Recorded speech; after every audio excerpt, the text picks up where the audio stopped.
All right, so this is one of those videos that I've been putting off for a while now, not because I didn't want to, but because I didn't really know how to approach this. I get asked about my setup all the time, like what lights are you using, where are you putting things, how are you setting stuff up, how do you get that look? It's literally gotten to the point where people book one-on-one sessions with me so that way I can help them set up their setup. But here's the thing, every time I go to sit down and explain this, it's almost like I'm about to disappoint people, because getting a look like this is not as technically complicated as you think it is. Like for myself, I spent years thinking I needed some kind of degree or background, or I needed years of experience in videography and photography before I could learn how to set this up for myself.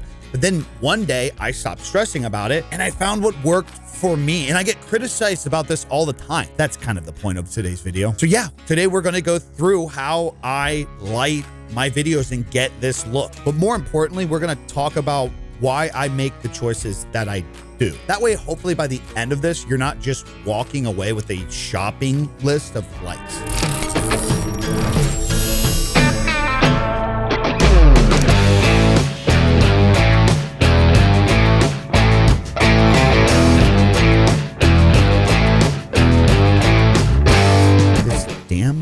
Microphone. Okay, before we even get into the lights, I want to talk about something that's massively overlooked, and that's the actual environment itself. You see, I thought this would be obvious, but it's not. And here's what I've noticed for a while now. When people get ready to go set up the shot, you know, the shot that you're going to use constantly in all of your content, they treat it like a temporary decision. I'll set something up now and then clean it up later. The wall color or how close the lighting is to the walls don't matter. Oh, I'll just simply move stuff out of frame, and then inconveniently, when the video's over, I'll move it back in its place where it needs to be. In my opinion, what so many creators don't realize is your shot, the environment around you in your videos, it is essentially going to be your brand. So imagine if all the time you were taking this version, this image of your brand, and you're constantly changing it around. But when referencing a setup, a great example is, think of Casey Neistat. The second I mention that name, you know exactly what his shots in his office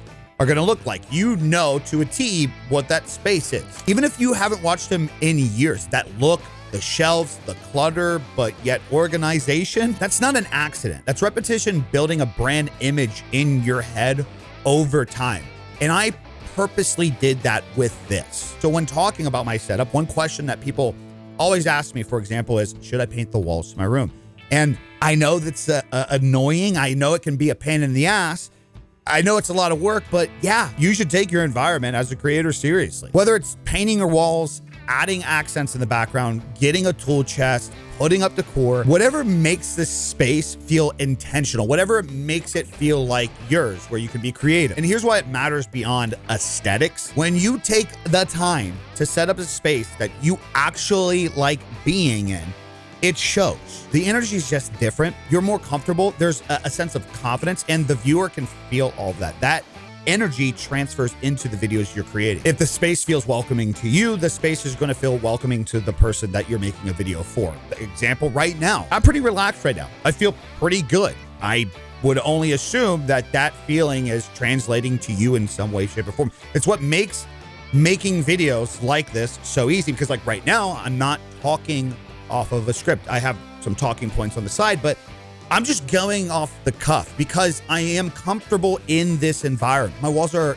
black. I like the dark color. That's not by accident. That is by choice. It's setting the tone that I create, and everything you're going to see me do with lighting in this video only works the way it works with these black walls. You see the environment and the lighting together. I just want to make it clear, because that's like a thing that people just miss so much, is just always think, what's your camera settings? What light did you buy? What I like to do, first off, I like to start from darkness. I like to strip everything down. And I know it's the opposite of what most people think of or most people do, but the first thing I do when I sit down to set up my shot for the first time and then repeat it over and over again is I turn everything off. Blackout curtains down, accent lights off, light bar on top of the monitor off, the monitor itself off. Everything in this room is off. Most people work with what's already there, the overhead light, the window, what's already in the room. I go in the other direction. I eliminate everything so that way I can control and layer it the way that I want to. So when I strip everything down, the first thing that goes on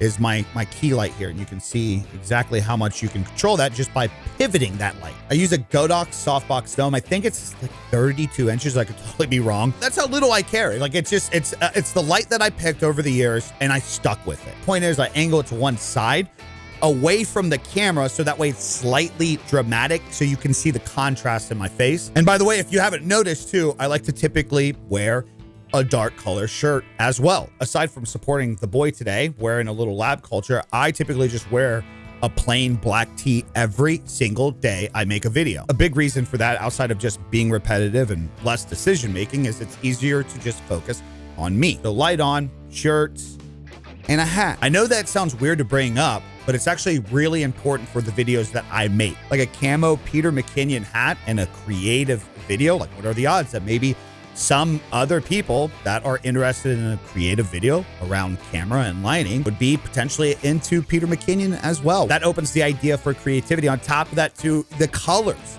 of the hats are super important. And in certain videos where I really want to get the hook, I'll use like a bright green or a bright blue cap to try to get that stop. Think how much the color stands out from the background. That hat becomes an accent color. It becomes a part of the image, a part of the shot. So yeah, when going to sit down a shot, I think about what I'm wearing before I hit record. Not because I'm trying to be a fashion guy, but because it does affect the visuals that I'm trying to accomplish. So key lights on, I'm positioned, I'm wearing what I want to wear for the shot. That's when I start building things back up. The next thing that goes on, the tube lights in the background. There's just a couple RGB lights from Godox. I got them on Amazon. And typically in a lot of my videos, aside from my window being slightly cracked today, where it's adding some fill light, I usually shoot like this, where there's no fill light at all. And I want to talk about this because in past videos where I've explained how I set up my shots, I've had creatives criticize me for not having a fill light, explaining to me that the shot was wrong because I don't have a fill light. This is what I can't stand about online social media.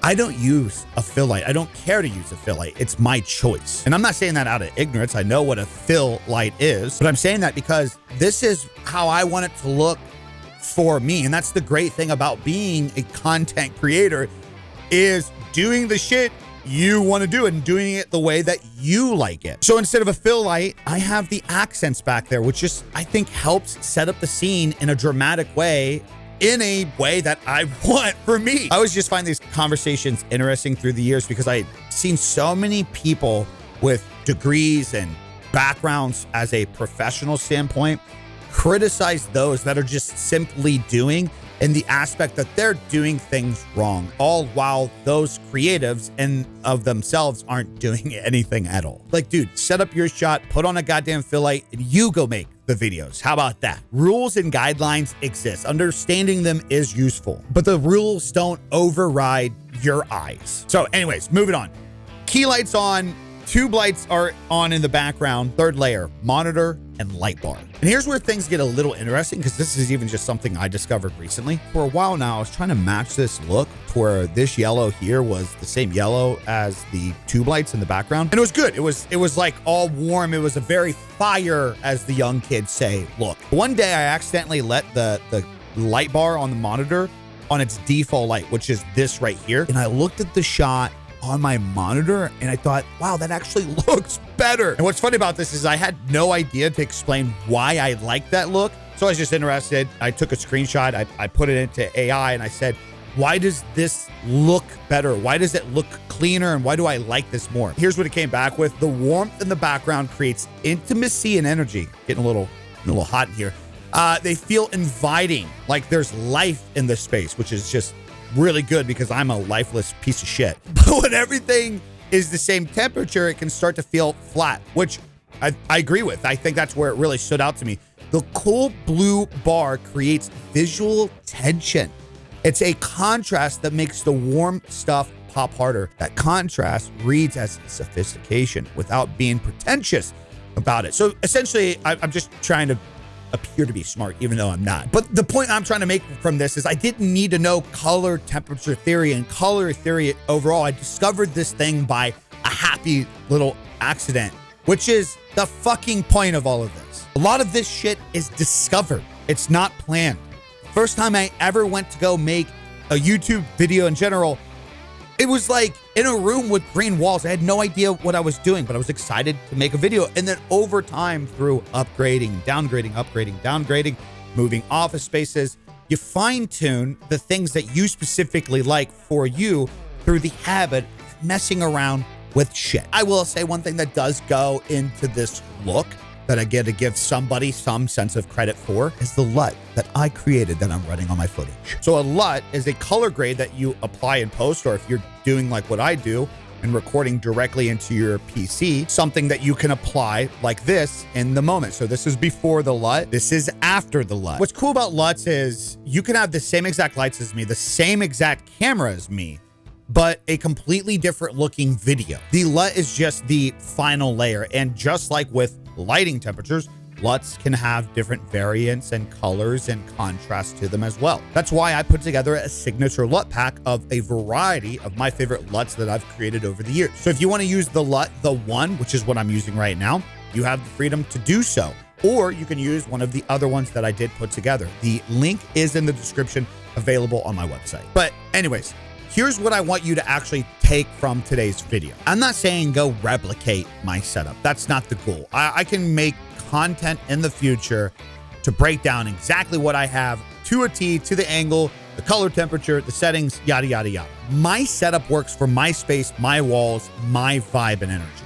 What works for you is going to be different. That's the point. Maybe your background is more minimal and you want a bright, warm accent. Maybe you love the dramatic, one-sided look and you want to push it even further. Maybe you like the fill light and you want a brighter setup. Maybe you don't want to use the one LUT, but you want to use the creator signature LUT. Great, do it for you. The framework and blueprint today is not the specific lights in itself, it's the process. Strip it down first and then layer it back up like a Photoshop file. But be intentional about it. Trust your eyes. Add what makes you feel comfortable and what you want to add for your characteristics, because those characteristics, the environment around you, is what's going to brand you. It's what people are going to remember. Drop a comment on what your current wall color is and what you would like to change it to. I'll let you know if I think it's a good idea. Also, just be sure to join Discord. We have a section where people literally share their setups. If this video is helpful, you know what to do by now. That's all I got for you guys today. How about peace? Deuces.